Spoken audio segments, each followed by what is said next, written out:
be crying and feeling like shit, but you can let your mind know that this only means that I'm getting closer. This means that I'm releasing, I'm purging, I'm shedding the layers, I'm reprogramming.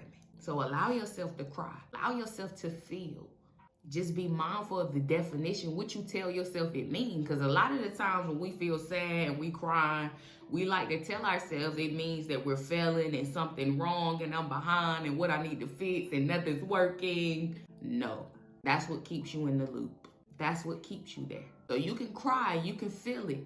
But like I said, the meaning and the definition, I'm releasing. This means I'm one step closer. I'm growing. I'm uncomfortable because I'm growing. It's okay for me to feel frustrated. It's okay for me to feel how I feel. I don't have to be perfect to receive what I deserve. I don't have to be happy all the time to receive what I deserve, because I know it's inevitable.